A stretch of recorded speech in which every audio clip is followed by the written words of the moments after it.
Hey guys, back again after a nice weekend. Today I'd like to discuss relapses, as it's the one thing that clients repeatedly say that it frustrates them and makes them wonder if there is any point even trying. And that's understandable, as 4 out of 5 people who try to give up an addiction don't succeed at their first attempt. But here's the thing.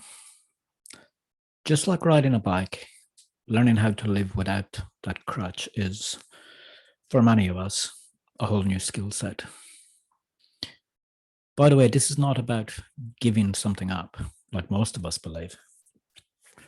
Nope, this is learning to live a whole new lifestyle. Well, it is if you want to quit for good and don't want to just end up with another addiction to replace the old one. Done properly, we will be replacing an old unhealthy behavior or substance with a new healthy and sustainable way of living and getting our needs met. That's great, you say, but what about the relapses? How do I deal with them? Well, as I said, just like riding a bike, in the beginning, there is a good chance that we may fall off. We get tempted by a trigger or a craving and we give in. We find ourselves opening that beer or having already lit up that cigarette, buying even more clothes online or whatever. First thing to do, obviously, is to stop. Remove yourself from the situation.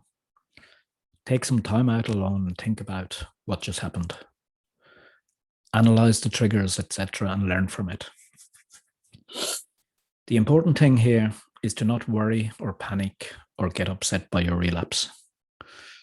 If you get emotionally aroused at this point, you are highly likely to just say, stuff it, I failed, so I may as well continue. And you don't want that.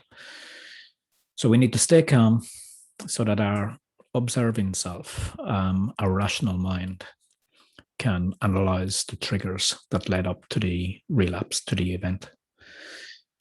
Don't allow yourself to feel any guilt or shame here. Instead, see the positives of learning from what triggered you so that you are better equipped to deal with it the next time. Spend time going over why you relapsed in a calm manner, objectively questioning the unconscious decisions you may have made in the lead up to the relapse. If there were any emotional arousal beforehand, any upsets, disappointments. Here's the thing though, watch out for both negative and positive emotions. Don't just assume that the trigger would be caused by something bad. That little voice in our head is very good at finding any excuse to relapse in the early days. Even celebrating our sobriety, believe it or not. We tell ourselves we deserve it.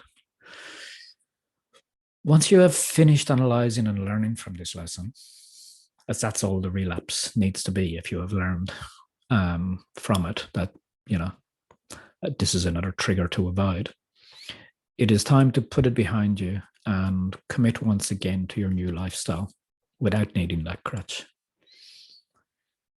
I suggest, though, as part of renewing your commitment, that you review your 3-step plan that we worked through last week. 1, practicing utilizing the power of expectation against your addiction.